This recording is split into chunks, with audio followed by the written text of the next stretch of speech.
Welcome, everybody. My name is Bob Pasnow. I'm a professor in the philosophy department and director of the Center for Western Civilization, Thought and Policy. Thank you very much for coming out tonight. It is my pleasure to introduce David Rhodes. He is here because he's a candidate to be a visiting scholar in the center next year. As many of you know, perhaps all of you know, the Center for Western Civ hosts a certain number of visiting scholars every year in an effort to broaden the intellectual discourse on campus and expose students and the community to a wider range of issues than they're otherwise liable to get on a campus like ours. And so we're very excited to have David here and excited at the prospect that he might join us next year. He's a professor of economics at the University of Missouri, St. Louis. His work focuses on behavioral economics and political economy. He's the author of a very well-known book from 2011 entitled The Moral Foundations of Economic Behavior. That's with Oxford University Press. That was a choice outstanding title of the year back then. Just this fall, he came out with a new book entitled Why Culture Matters Most, and you'll be hearing more about that tonight. He's, in addition, engaged very widely in more popular media as a political and economic commentator on op-ed pages of newspapers and television and on radio. So he's somebody very much vitally engaged with the issues that matter to us most in society today. So please join me in welcoming David tonight.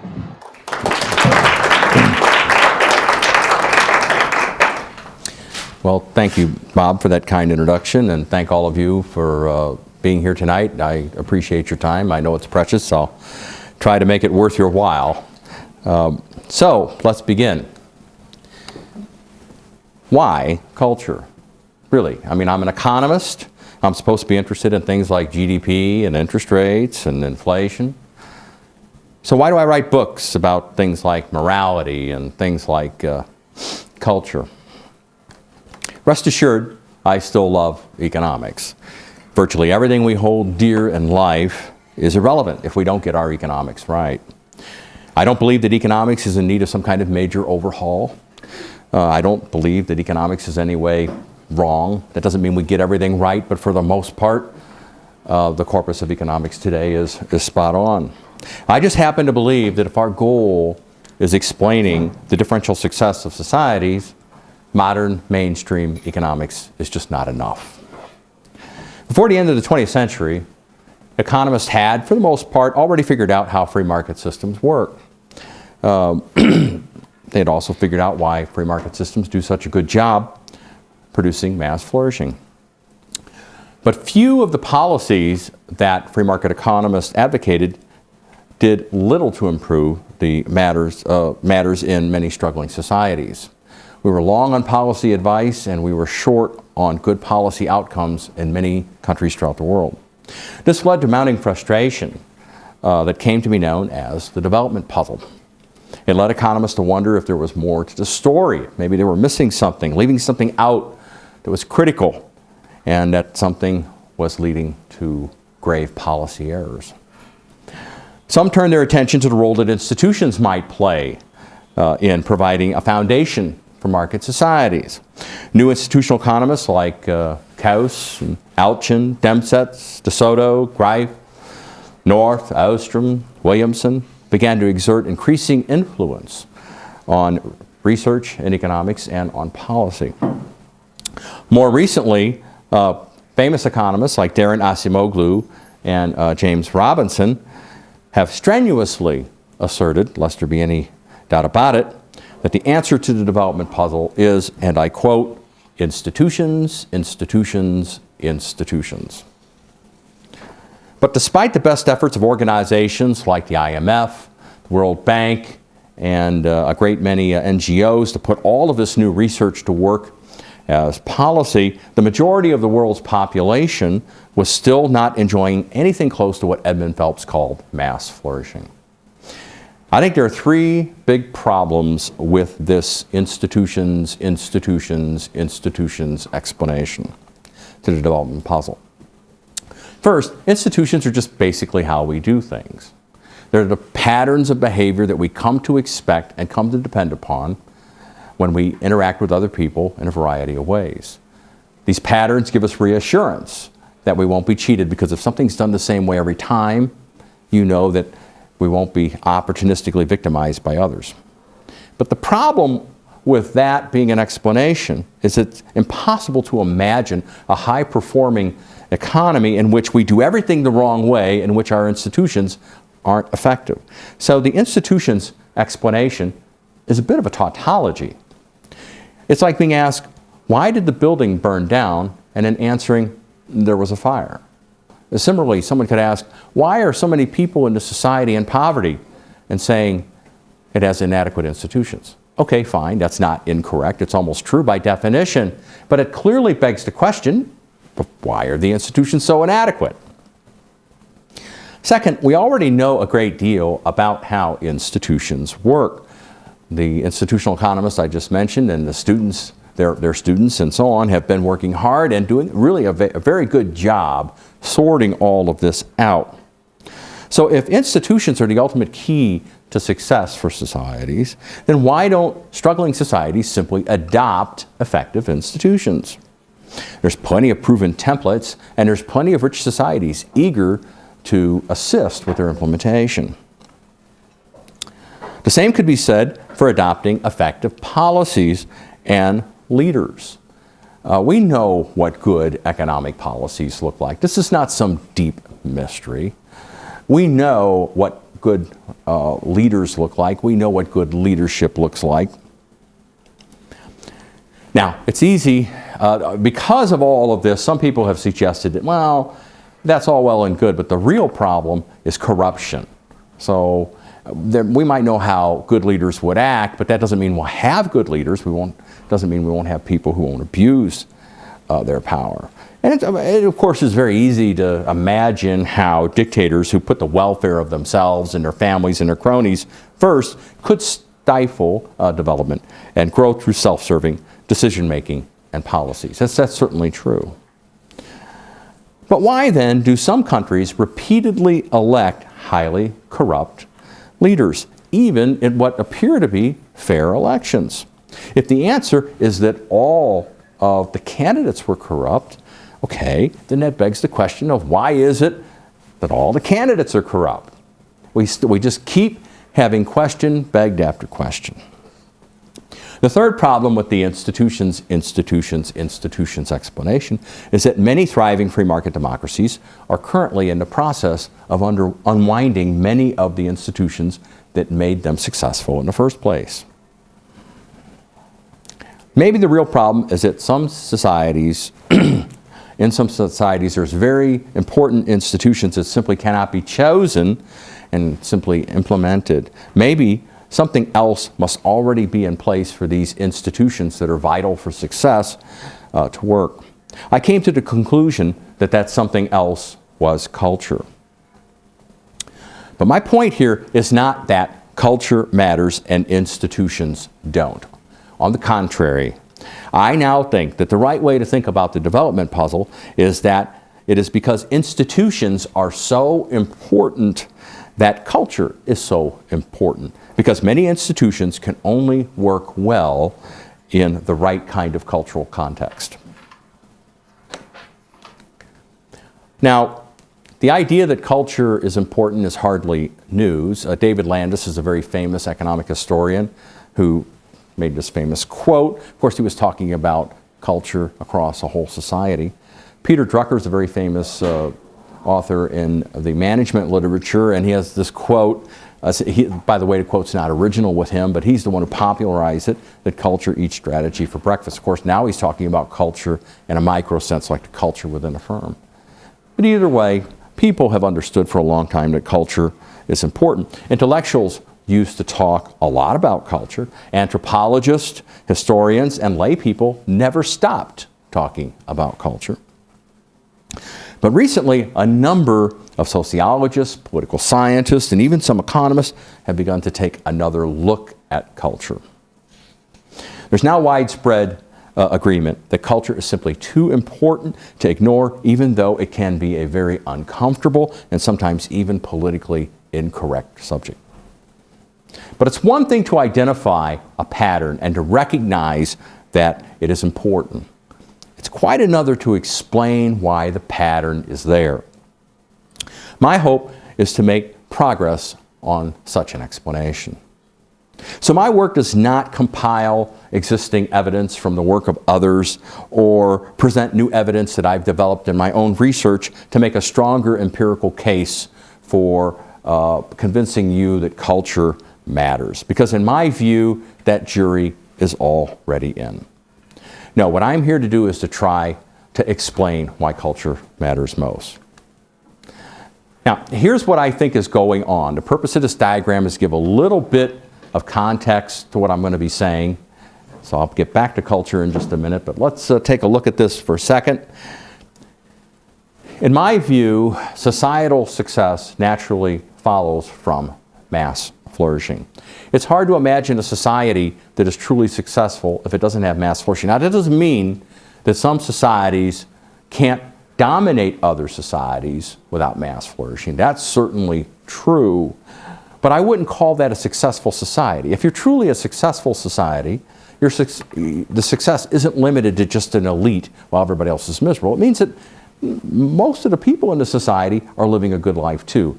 And for that, you truly need mass flourishing. Now, there are a lot of things that go into mass flourishing. No doubt about that. No way we can cover the whole list.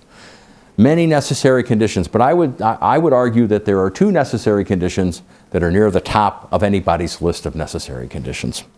One of them is to be free of material deprivation. It's hard to say that people are enjoying mass flourishing if lots of people are hungry or lack proper shelter, lack proper health care, or they're uneducated. These kinds of things need to be attended to for us to, say that there's mass flourishing with a straight face.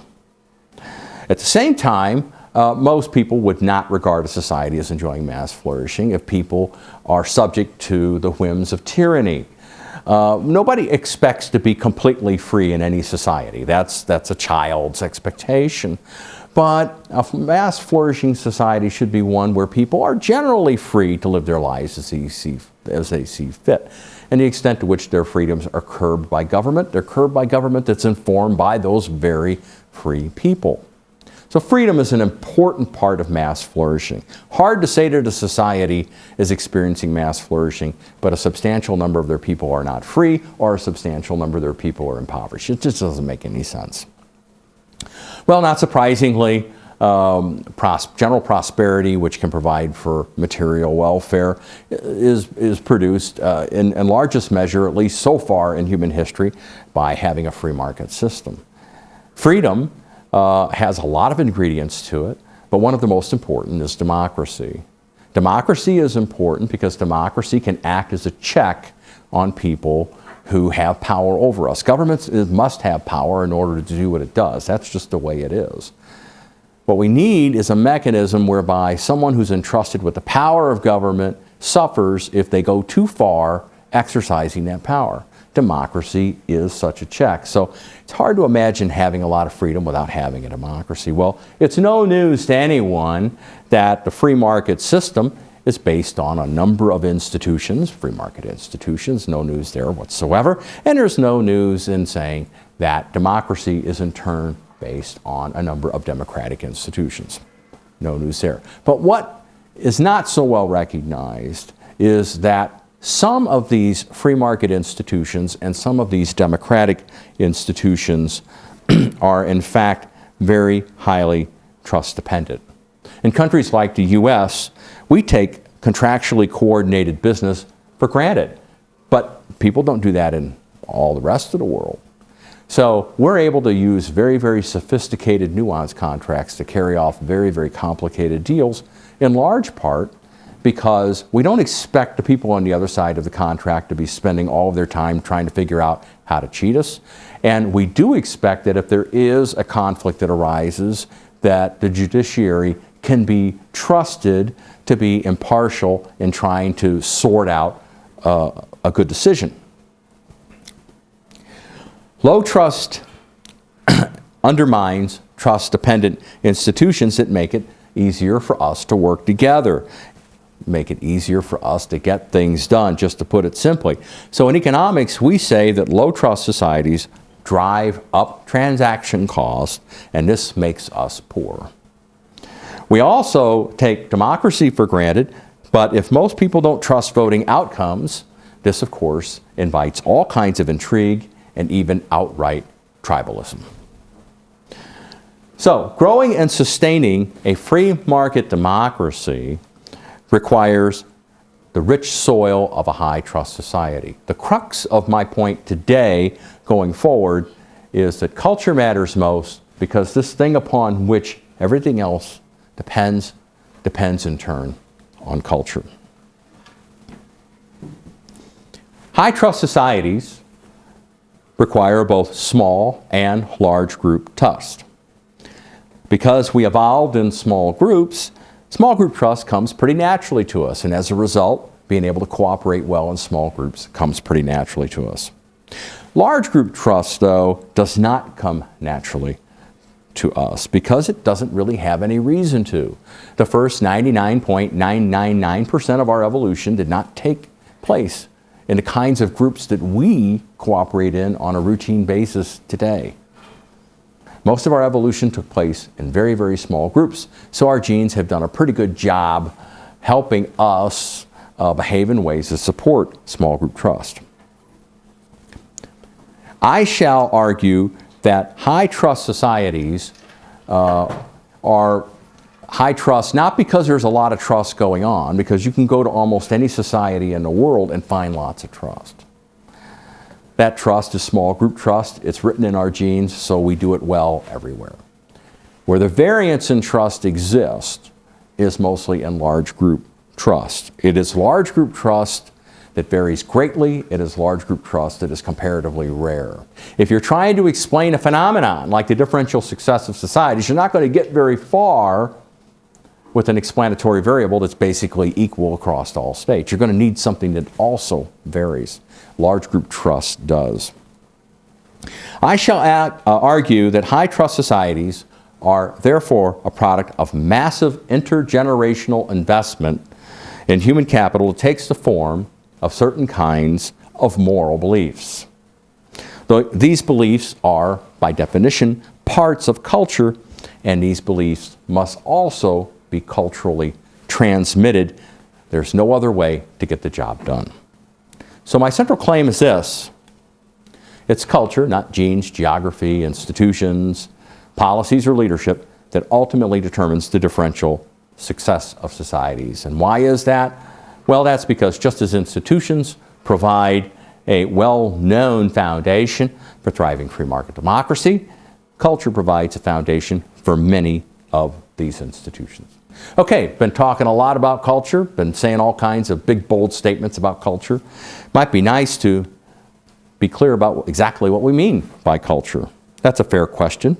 I'm glad you asked it. I define culture in a fairly non-controversial way. Culture is basically this word that we use. It pertains to knowledge transmitted across generation through imitation and teaching rather than through genes. Culture must therefore be relearned generation after generation. Humans are not unusual in that they have culture and other animals don't. Culture exists in other species. Humans are unusual in that they transmit far more knowledge across generations, and moreover, the vast majority of that knowledge is not transmitted through genes. This means culture is a much bigger part of the story of the rise of humans than it is of other species. The need to reteach knowledge each generation, which is the essence of culture, makes culture fragile. This is something that many people have pointed out, many people have fretted about. But that very fragility allows culture to function like nothing else. I like to think of culture as a kind of firmware. You know, firmware is the software you download from time to time to your smartphone or to your Blu-ray player. Once it gets downloaded, it functions then as hardware. So it's software that later functions as hardware.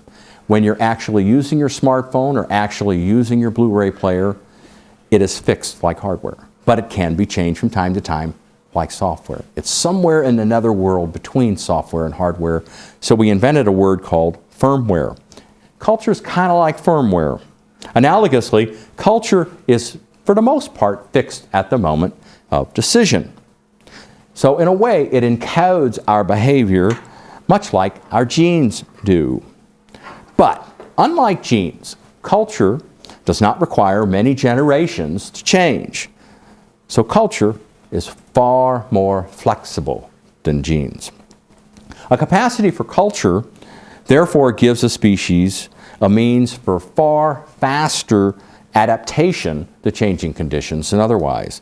This is a huge survival advantage. Now, for most people, the word culture immediately brings to mind really one half of culture, what's known as cultural practices. Now, cultural practices are just the patterns of behavior that don't vary very much within a group, but are quite different across groups. We think of the songs they sing, the foods they eat, and the routine customs that typify their daily life. But most people also understand that beliefs are also an important part of culture. Now, not all beliefs are cultural beliefs, of course, but the truer it is that a particular belief is held fairly uniformly within a group, but not held uniformly across groups, the more accurate it is to regard that belief as a genuinely cultural belief.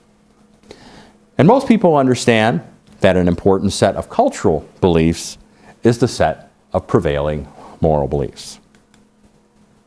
Okay, we've kind of sorted out what culture is, or at least what I think culture is. I hope you're persuaded that I'm not too far off base on what culture is. Now the good part. How does culture work? There are two characteristics that humans possess in abundance relative to all other species. They are culture and rationality. I submit that this is not a coincidence. To understand how culture works, we need to begin by thinking carefully about rationality. Now, since the ancient Greeks, it has been understood that rationality is an important part of building a good person and of building a good society. But while rationality can help us make sense of the world by conducting science and make better decisions in our daily lives, it can also help us act as shrewder opportunists. I believe that the rise of human civilization and the continuing rise of the quality of life that we associate with the continuation of Western civilization through time is a story of humans improving their ability to benefit from rationality on the one hand, while being able to keep the harm that it can do to other people in check. By effectively channeling rationality, humans extended trust far beyond the reach of their small group genes. Now, I need to briefly digress on an important topic, and those of you who were at my earlier lecture, you're going to get a little bit of redundancy, but rest assured I'll be quick about it. That topic is cooperation. If there is magic in economics, it is this. Alone I make 10, alone Bob makes 10, but together we make 26. The difference between the whole of 26 and the sum of parts, which is 20, is called the cooperative surplus. The cooperative surplus is why we cooperate. There's a lot of theories of cooperation, but all of them are irrelevant if there's no point to cooperating. It is that cooperative surplus that tells us the value of cooperation. A society cannot grow richer by simply moving resources around. Oh, sure, some people can get richer by making other people poorer. That's not hard. Lots of societies have done that in the past. Some societies continue to do that. That's old news. No great magic required there. But to grow richer as a society as a whole, to lift all boats, to effectuate a condition of general prosperity, we have to do something more. And I submit to you that in the end, it all comes down to some societies are better at giving people reason to cooperate. And as they cooperate more, there are more cooperative surpluses that can be piled up. And as those cooperative surpluses add up, the amount of stuff we have per person rises.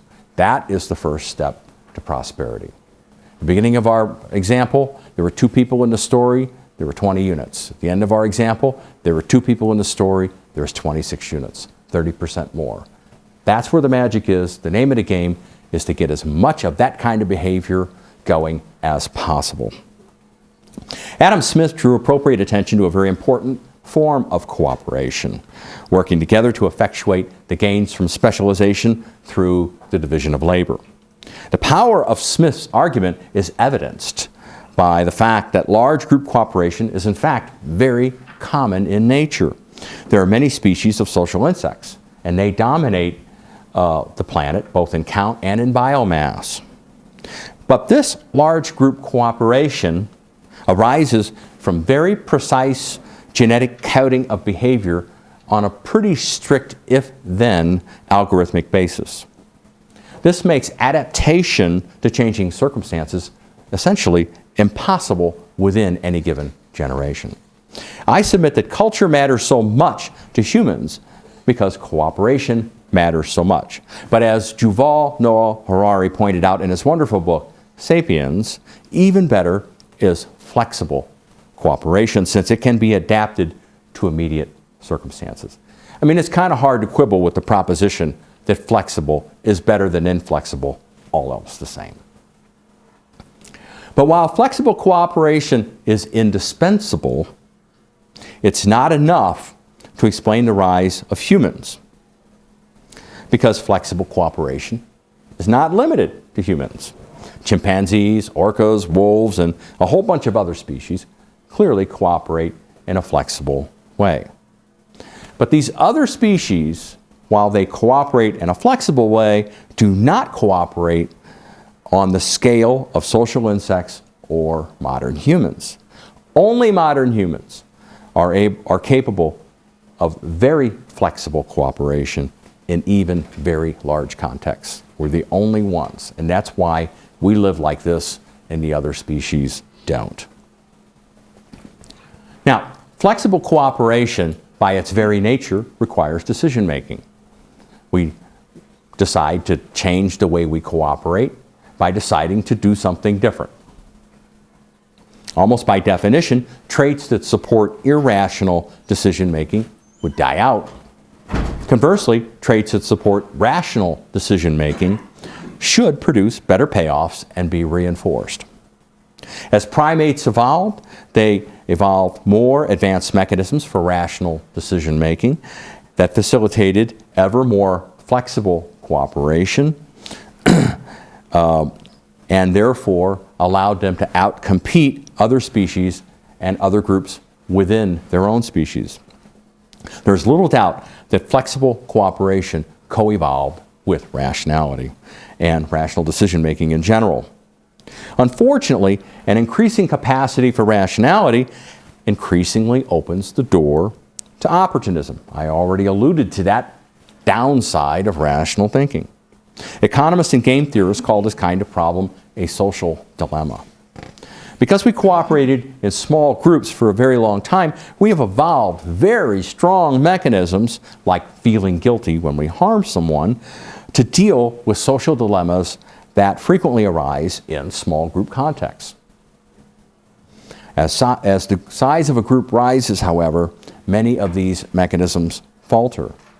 In my first book, I spent a whole chapter on one of these mechanisms. It was called the empathy problem. One of the reasons why we don't harm people right and left is very often when we do things that might harm them, we empathize with the harm we've caused. Since we know we did it, we therefore feel guilty about having harmed them. That's a very powerful restraint on our behavior. It's extremely important. Many social scientists draw a great deal of attention to the importance of empathy, and correctly so. But in large number of situations, the power of empathy can be diluted to almost nothing. Imagine a situation in which a person is thinking about exaggerating their tax deduction so they can get a $500 larger refund from the government. If they do that, they'll enjoy all the benefits of that $500. But not one person on the planet will be harmed even by 1/10 of a cent. Not even close.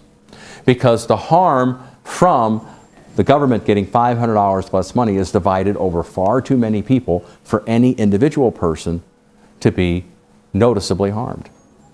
If the reason why you don't misbehave is because you react so strongly to the harm that you've done, we'll have just simply robbed the person's ability to self-police because they feel guilty because of their feeling empathy for the person that they've harmed. The larger the group, the truer this is. This is a huge problem. This drives up the net payoff to the opportunists because they enjoy all of the benefits and they don't have to bear any of the guilt costs if their moral beliefs are simply rooted in harm, what I call harm-based moral restraint. Cultural practices address this growing problem of opportunism, and through cultural practices, groups were able to grow larger.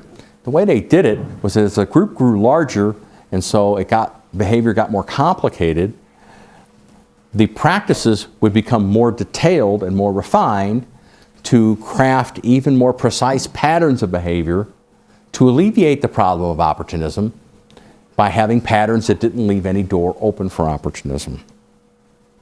In so doing, cultural practices allowed us to increase our group productivity. But for groups to keep growing larger, cultural practices had to become more and more detailed, so much so that they became suffocating. And as a result, what you're getting is a structure of society that is so scripted, it looks more like a bureaucracy than it does like a free society. You all, in your own minds, can imagine societies on the earth today where people live under conditions where there are very clear rules about everything they do, when they do it, and how they do it, and there are tremendously bad circumstances if they deviate. These are not the places that you particularly want to live, but a lot of people do live in those societies. My point is not to criticize these societies. My point is to simply say that if you are going to control opportunism with very, very strong cultural patterns, you're going to leave almost no room for independent behavior for freedom. More to the point, though, increasing the degree to which behavior must follow precise patterns has the effect of bottling up rationality.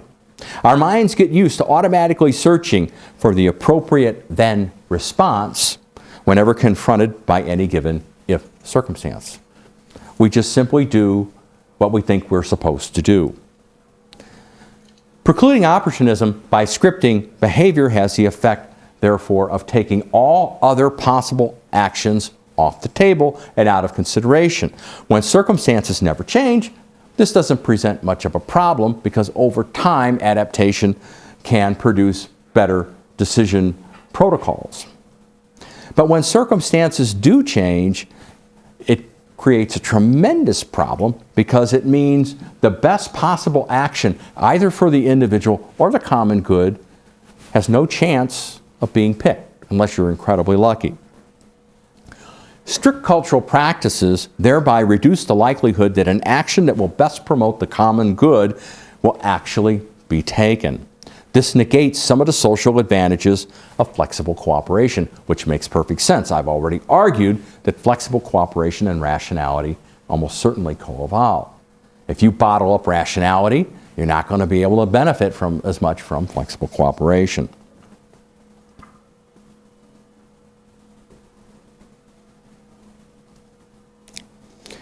Now, groups that evolve mechanisms that could better support large group cooperation would, all else the same, come to dominate other groups that didn't.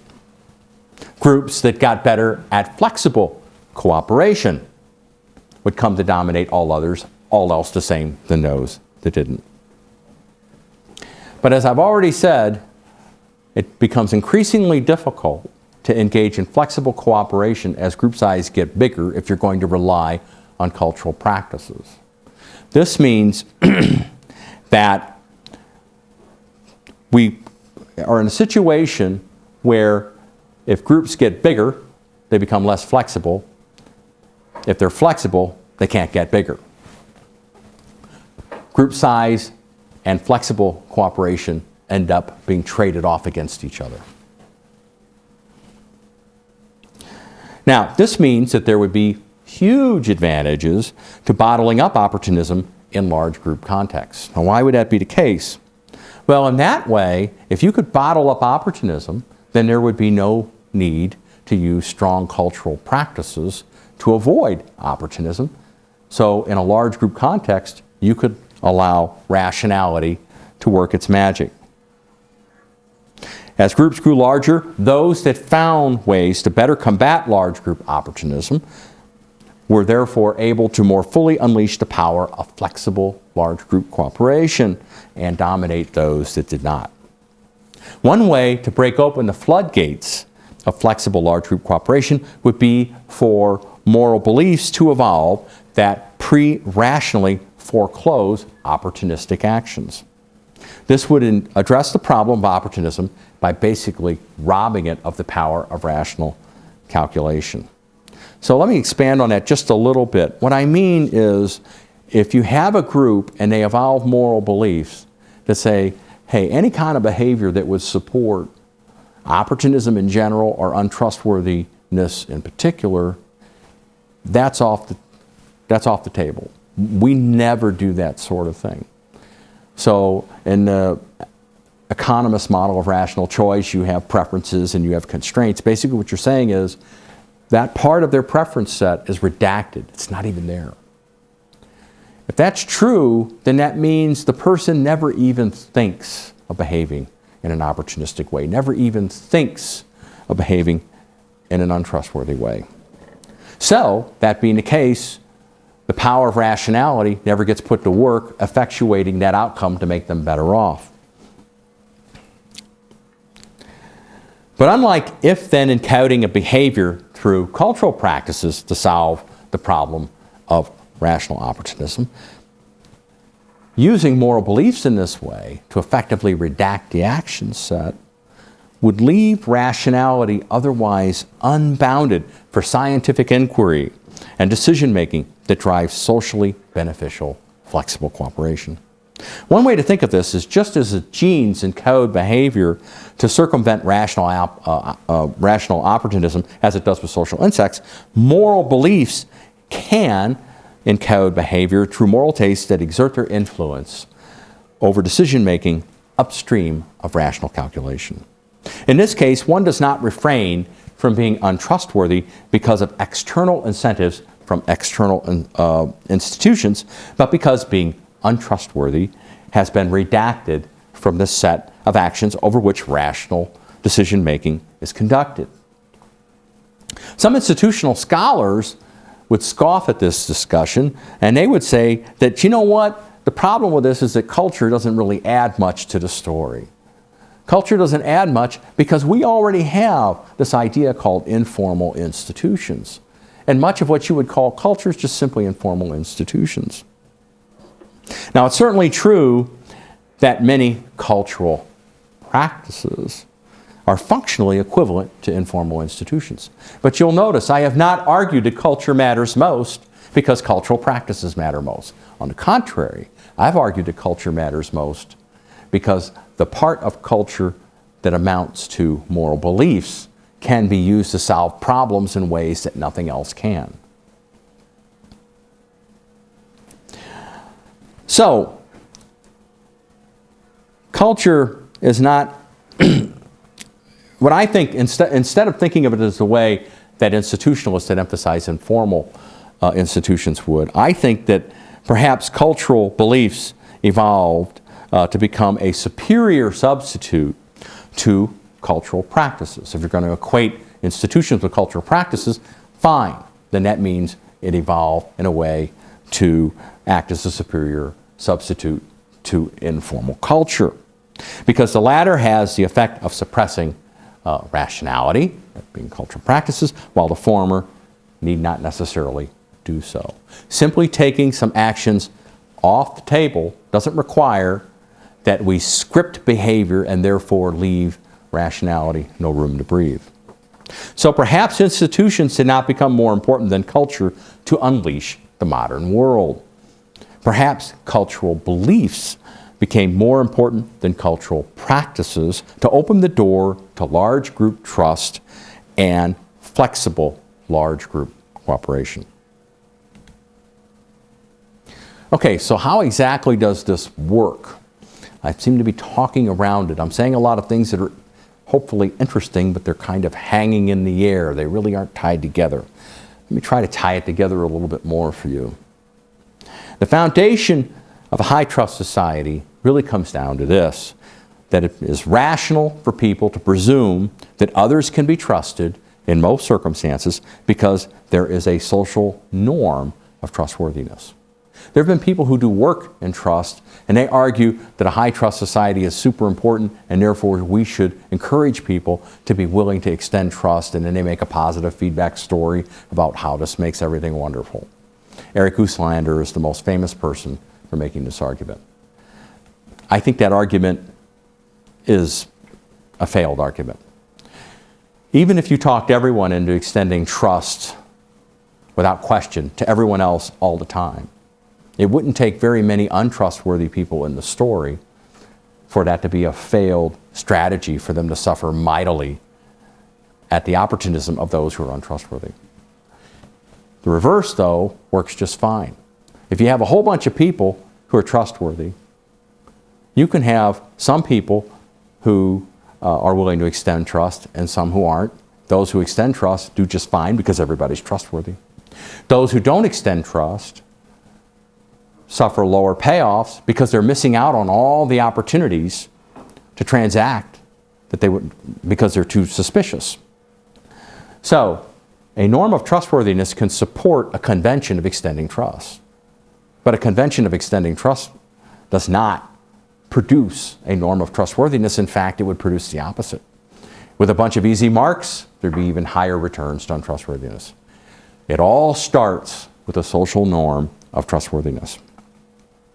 The greater the proportion of individuals who are trustworthy, and the stronger that trustworthiness is, the more accurate it is to describe a given society as being a high trust society. In a high trust society, transaction costs are very low because the risk of being cheated by other people is very low. The incentives for industrious behavior are very high because the chances of not getting your just desserts are very low. Both increase the scale and scope of transactions that are viable. These transactions are the little bits of human behavior through which the gains from cooperation are actually achieved. This is how trust makes us richer. At the same time, being able to trust that voting will be honestly conducted helps ensure trust in the democratic process. Democracy can therefore powerfully check tyranny, and in this way, trust can help us be freer. So how does a society make trustworthy individuals? Robert Frank explained long ago in his remarkable book, Passions Within Reason, that the key is ensuring that they never act on what is known as golden opportunities. Golden opportunities is a very simple idea. It's just an opportunity to behave in an opportunistic way where you believe there is absolutely no chance of being detected in any way, shape, or form. You will get away with it with 100% certainty. This is a clarifying idea because this idea suggests that genuine trust is different than assurance. Assurance is a situation where you expect people to behave in a certain way, and that expectation could be because they never behave in an untrustworthy way, but it could also be that because you believe they have an incentive to behave as you want. Well, that's fine, that's good, that's better than not having it, but that's not really what we mean by trust. What we mean by trust is exactly the opposite situation. It's when we put our trust into someone knowing that there is no way we could ever verify later that they violated that trust. That is the purest, most meaningful form of trust. In my first book, I work out examples about why that form of trust is actually much more important in the functioning of a free market society than you might imagine. We depend on that way more than you might imagine.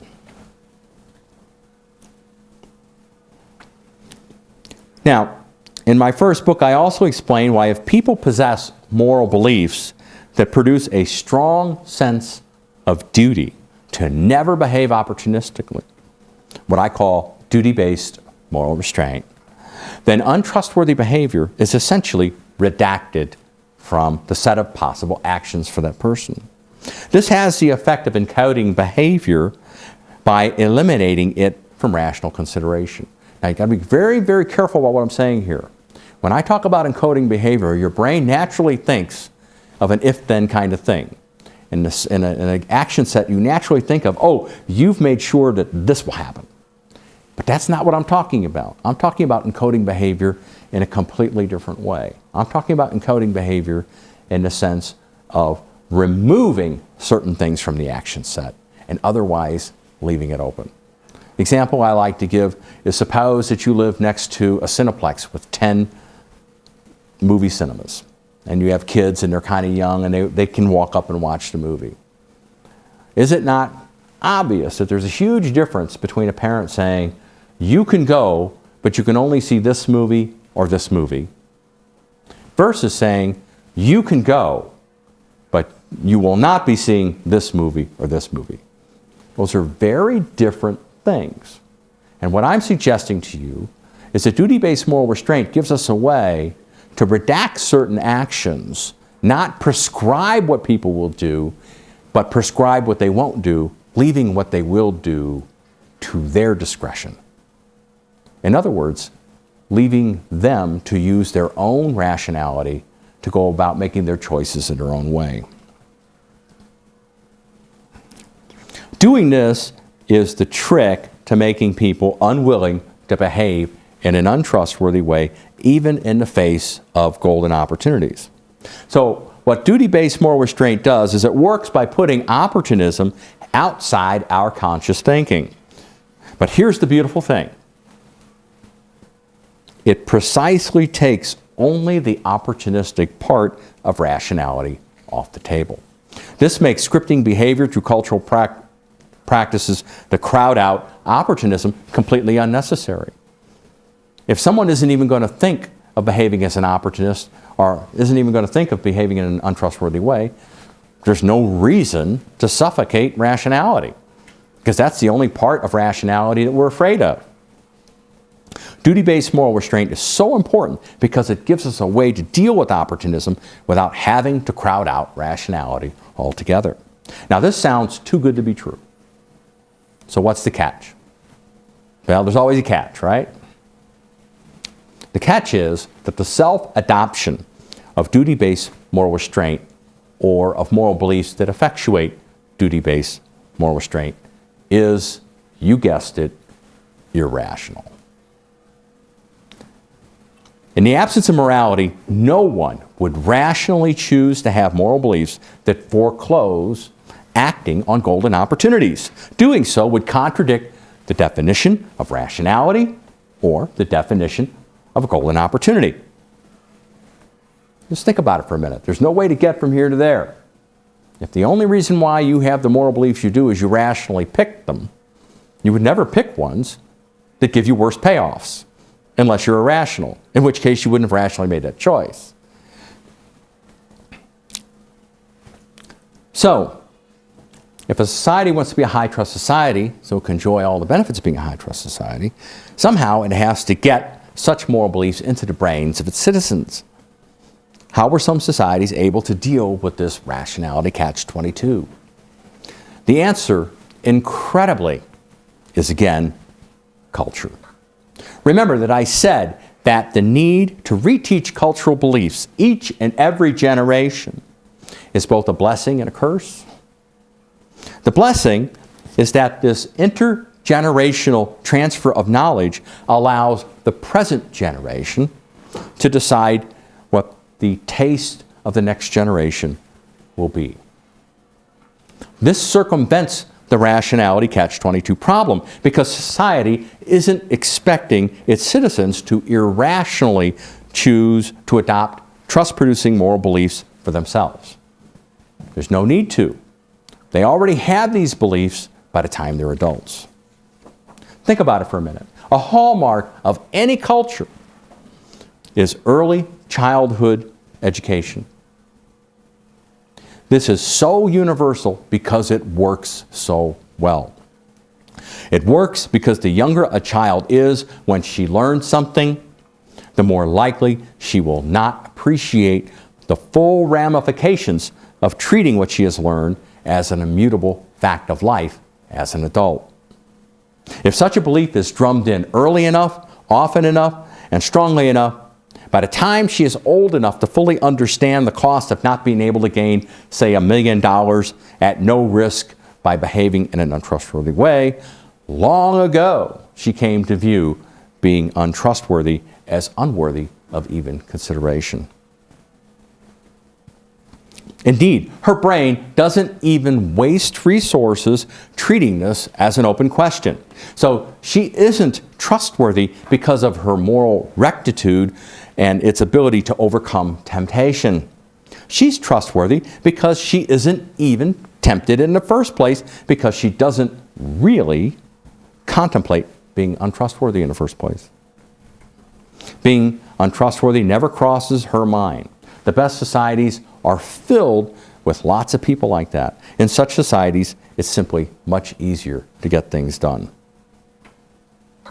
Let me make sure I don't bury the headline here near the end.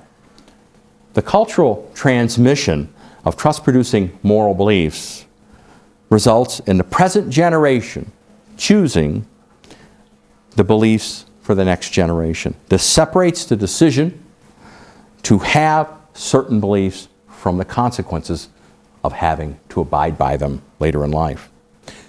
Nothing, absolutely nothing else works in this way. Even cultural practices come up short. They deal with the problem of opportunism by crowding in precise behaviors. But the better the job cultural practices do to crowd out opportunism, the truer it is that they also crowd out rationality in general, with the if-then behavioral protocols that can be almost as inflexible as genes. Just imagine all the cultures in the world and rank them in terms of flexibility. The ones that are the least flexible really fit what I have just said. In a few societies, prevailing moral beliefs comported well with duty-based moral restraint. So, rationality became increasingly freer to roam in the mind, freer to help us do science, freer to be creative, freer to think for ourselves as individuals rather than as automatons of a group. This mindset is the real explanation for the rise of the modern world. Producing this mindset is indeed why culture matters most. Thank you.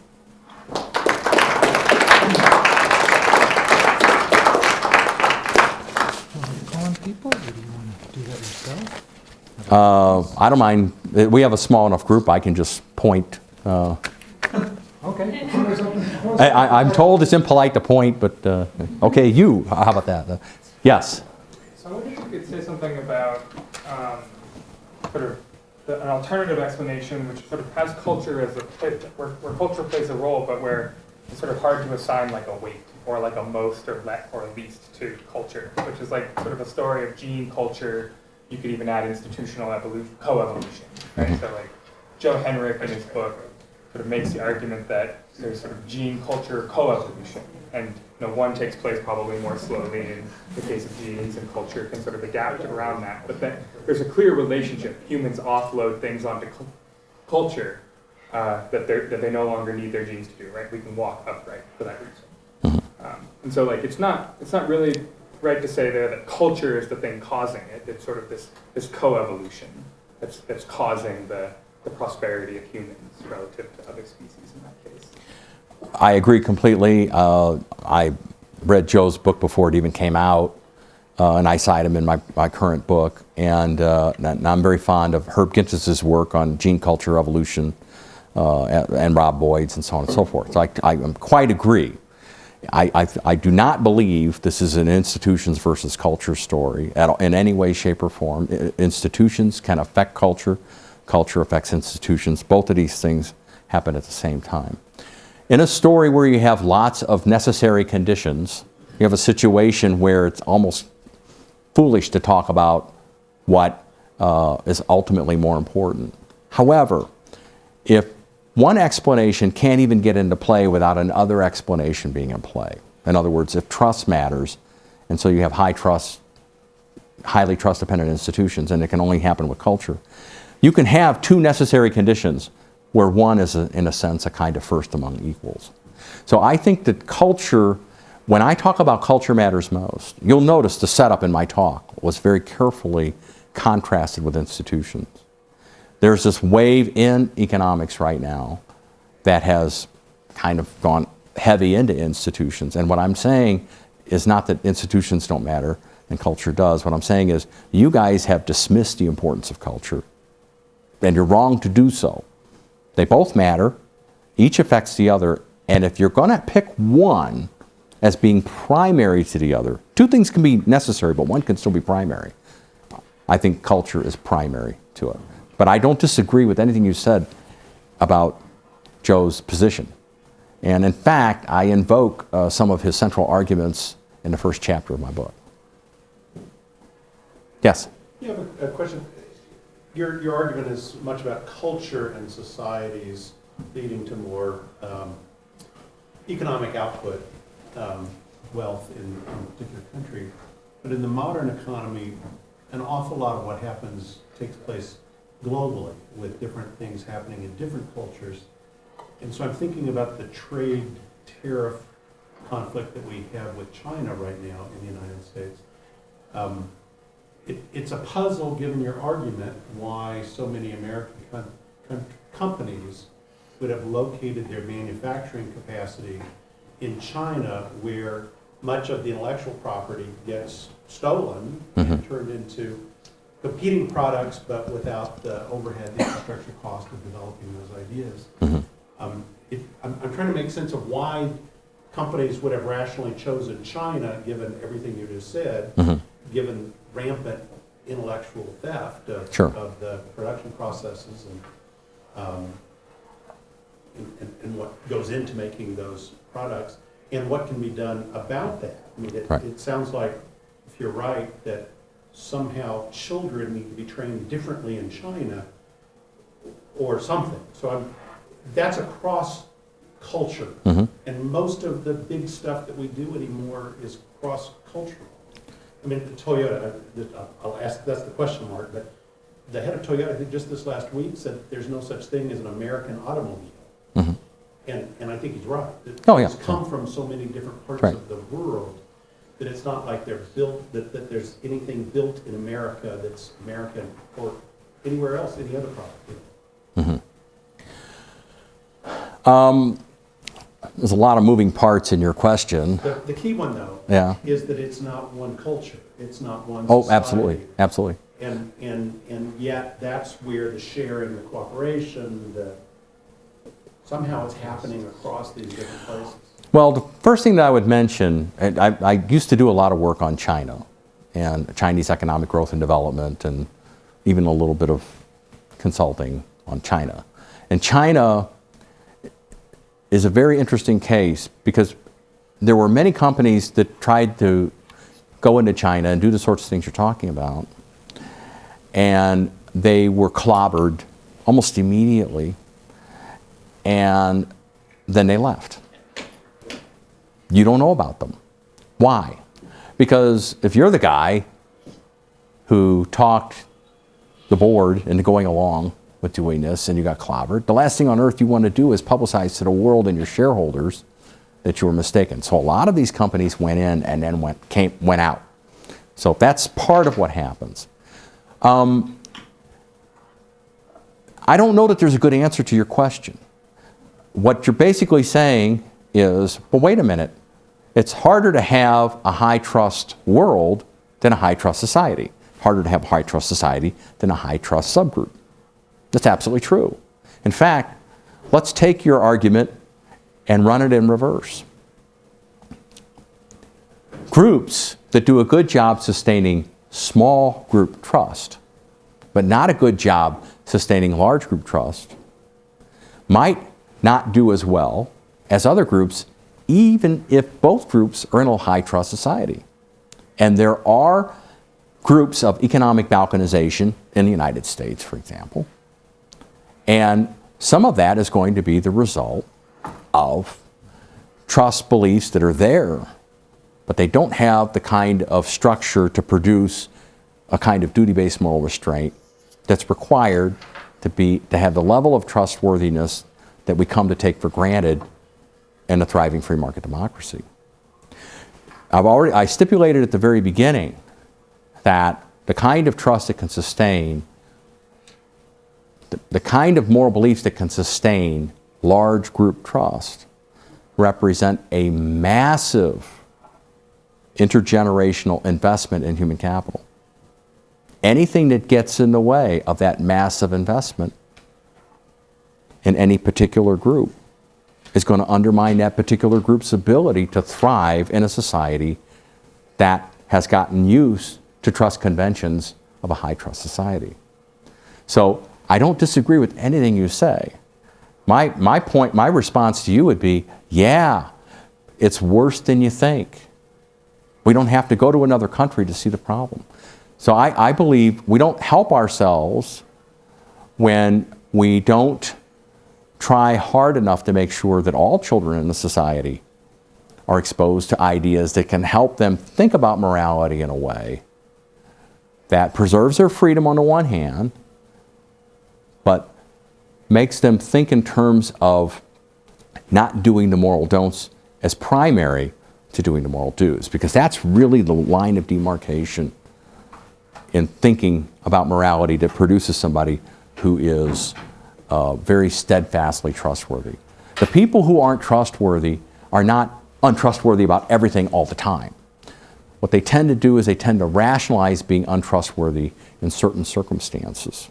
If you can take that ability to rationalize it off the table by saying, by teaching them moral beliefs, well, I am never untrustworthy. I never do those things. If you can do that, you can beat that. But if you can't, you won't. And I think it's really difficult. I think building a high trust society is super hard. I don't think we did it on purpose. I think we got lucky. I think the West has enjoyed a bunch of ideas coming together in a way that resulted in the inculcation of moral beliefs that happen to do a particularly good job effectuating duty-based moral restraint. But I don't think anybody can take any credit for that other than the brilliant minds that kept working on, what does it take to have a good society? What does it take to make a good person? They were advancing the arguments, and to some extent they changed the conversation. But I don't see anything that you said to disagree with. It doesn't mean that anything I've said is not true. It just means that for the world to enjoy the benefits of a high trust world, the world's going to have to overcome a fundamental problem, a free rider problem associated with adequate investment. In other versions of this lecture where I have more time, I talk about the fundamental problem of culture is that there is an inherent free rider problem associated with the adequate inculcation of these beliefs. So even if the society stumbled onto the right moral beliefs, even if they got lucky, you're still not home yet. Because an individual, even if they're a completely corrupt person as an individual, you might be a completely untrustworthy person. Okay, so let's suppose you're completely untrustworthy. You still would rather live in a high trust society than a low trust society. Because a high trust society is richer, it's just better. If you don't think so, you just need to go to a low trust society. You'll figure it out real quick. Even a person who's completely untrustworthy would rather live in a high trust society. Why? Because many of the benefits of living in a high trust society are non-excludable. The society's a lot richer, there's many more opportunities, and indeed there's many more opportunities for you to be opportunistic. Okay, so that being the case then, if all that mediates parental decisions to invest in moral beliefs, and again, we're assuming they got the beliefs right, which is a huge assumption right there.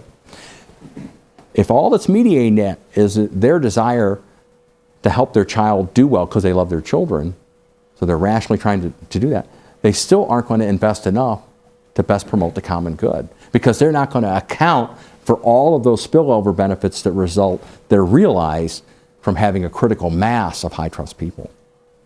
They're only going to look at, is my kid trustworthy or not? How much do they benefit from a trustworthy reputation? And that doesn't require as much investment. There's other things that you can do for your child to help your child do well in life. Other ways you can build their human capital. There's a whole bunch of laudable, sending your kids to a better school, having your kids learn a sport so they learn how to, cooperate in teams, having them take violin lessons. There's lots of things parents have to keep in mind. Even the most religious parents don't spend every waking moment and every penny on religious inculcation. They know there's other things they need to do. So it's easy to show mathematically that there will always be suboptimal investment. Something has to solve that free rider problem. That's the real puzzle. Now, I think I know what solved that free rider problem, but that's going off in a totally different direction. I probably have spent too much time trying to answer your question, as badly as I have. Briefly, I actually going to have to run in a moment for something else, but I'm still coming back to the specific of the China-U.S. globalization kind of thing, because CES, the Consumer Electronics show was just last week in Las Vegas. Some of the consumer electronics companies are beginning to talk about moving some of their production out of China to create a competitive supply chain to China, to try to force them to become more trustworthy in China. Because they've got a huge infrastructure, huge investment in China. They don't really want to do that, but the president is actually right about the intellectual property theft problem in China. And so this is not a bottom-up families investing in their children. It's trying to get the government and corporate management in China fearful enough of losing those plants to other Asian developing countries where those plants could be moved, to try to force them to change the protection of intellectual property. Now that's kind of moving toward a higher trust society, but it's not from children and families, it's the government imposing that you just can't. No, I understand. We can't tolerate that, Well, that kind of theft. I agree with that. And in the book, I make a distinction between generalized bilateral trust, which is basically what we were talking about today, and what I call trust in the system. And the reason why I make that distinction is because I think it's a fantasy to think that America was somehow greater because we're all just more wonderful and so on and so forth. I don't think that really was the case. If you look at actual American history, we have one heck of a lot of scoundrels and connivers, and I mean all up and down our society. It's not like we're somehow all super moral and the rest of the world isn't.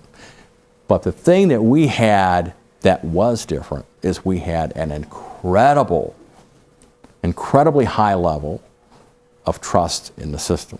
So Americans, and I talk about this in my book, for many, many years Americans have thought that all politicians are corrupt and they're all blah, blah, blah, and they don't like, this is not new. This is old stuff.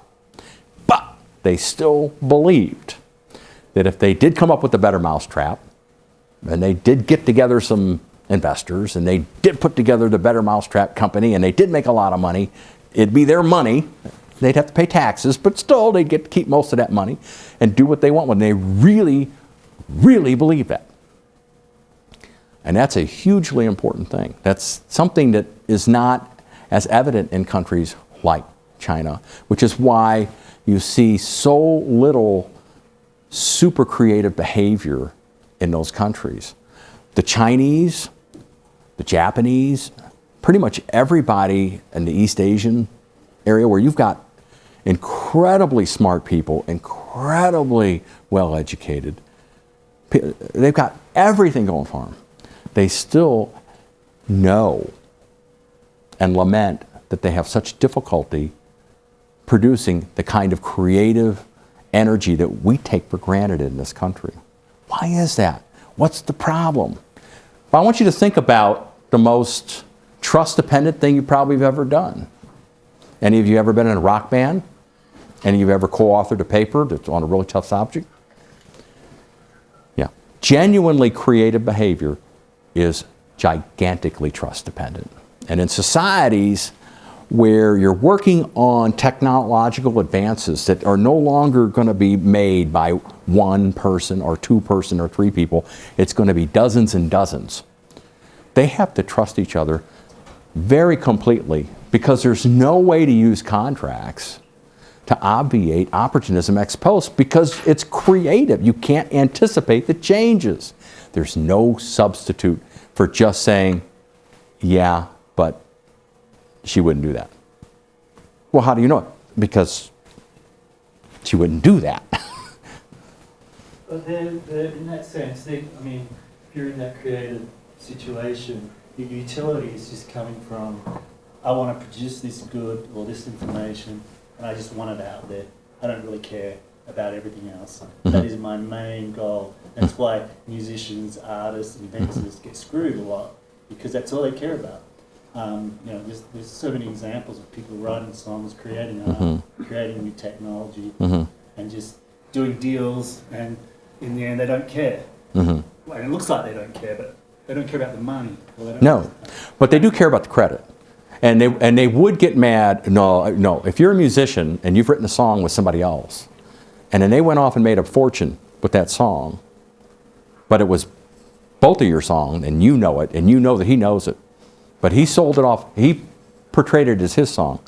You might be the purest musician of all time. I guarantee you, you will not care at that point.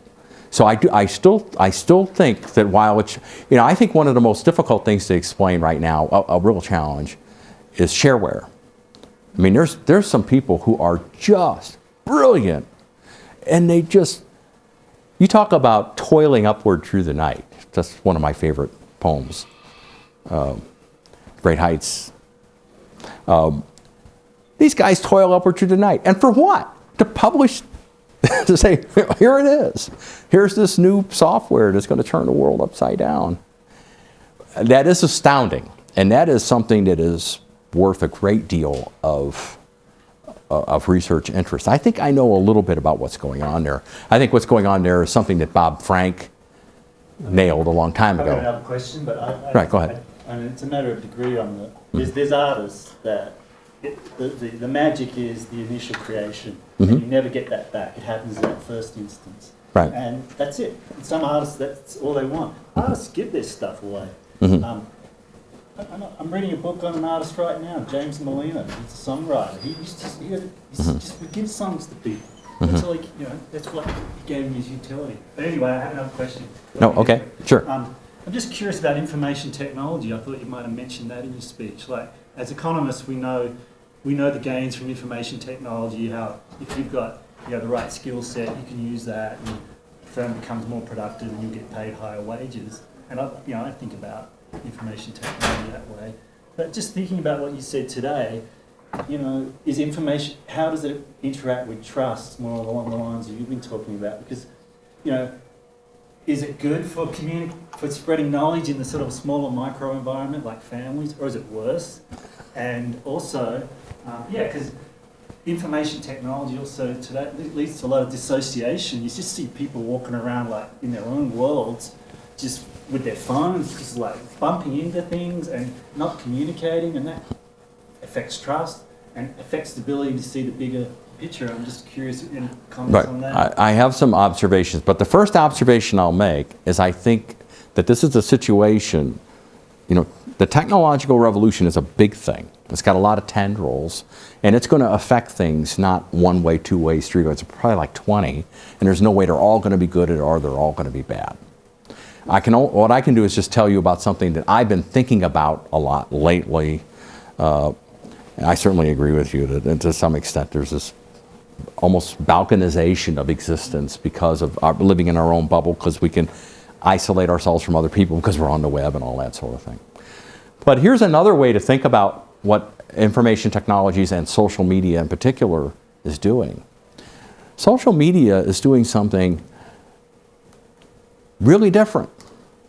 It is introducing much of the mechanisms that have always been there in small group society, but for the first time, overlaying them in a large group context. Everything you do, everybody knows about. Everything you say, everybody knows about forever. The lack of anonymity, you know, whenever you say something stupid and you post it, you can't ever really reel it back, that sort of thing. The willingness of people to opine about what other people say or do. The willingness of other people to gang up on people, to exert social disapproval, much along the lines of Adam Smith and the theory of moral sentiments. You are seeing these mechanisms, which are truly small group mechanisms, being exerted in this large group sense. But unlike in the small group world that we lived in, where if somebody abused that sort of thing, you could go in their tent at night and kill them, maybe. These people are anonymous. So we have a real mismatch. Our genes make us want to gossip. Our genes make us want to express our opinion. Our genes make us want to express approval and disapproval, say what we like and don't like, so much that our favorite button on earth is now like, literally. Our genes make us want to be that way, but because our genes made us want to be that way, and maybe even made us that way in a fairly effective way, that doesn't mean it'll work well in a large group context, because that experiment's never been run. And it's a scary experiment. I mean, life has been like this pretty much from the beginning for us, though. You know, humans keep reinventing the world, keep changing the circumstances in big ways, and nobody can really predict what's going to happen next. But I really do think there's some very interesting philosophical questions, moral questions, and even hardcore economic and social science questions associated with how modern technologies are affecting the way we interact with each other. And they're rooted in our small group personage, but they're being effectuated in a large group where they really don't belong. I think that we're just barely seeing the tip of the iceberg on this. Okay, other questions? Yeah, let's make this the last question. If you are in a low trust society, and let's say that you want to have a high society, how do you go about the process of moving that forward? Is that something that you should aspire to, or are there dangers just in that in itself? That is a great question. That is a really hard question. But I think it's a question that if you can't at least imagine a way forward, it kind of makes everything I said not worth fooling with, which is why you asked it. Here's something that I really couldn't get into in this lecture because it has more to do with my first book. When I'm talking about trust-producing moral beliefs and duty-based moral restraint, okay, that gets more into the specific content of the beliefs, and I could make what I'm about to say make more sense if I had done all of that. But let me just say as much as I can, which is this. It turns out that the salient elements, the salient characteristics of moral beliefs that do the best job producing duty-based moral restraint and therefore do the best job producing a rigorously trustworthy person, they are not at war with any of the world's major religions. They're not inconsistent with them. They really are meta-type of beliefs that are overlaid. If you talk to religious leaders in all of the major religions about these issues, they will say, oh, well, actually, we do this here, and there's elements of this in all these religions. And there's nothing against these religions. There's nothing about these religions that would say, oh, we can't tell people that it's really important to make the obedience of moral prohibitions, which is the first step of duty-based moral restraint, that's somehow wrong. Look at Hillel's rule from Judaism, for example. You know, I cannot reproduce Hillel's rule perfectly off the top of my head, but it's basically do not do that to your neighbor which you would find hateful to yourself. That is the beginning and end of the Torah. Go and learn. So the idea is it begins, morality really begins with not doing the bad.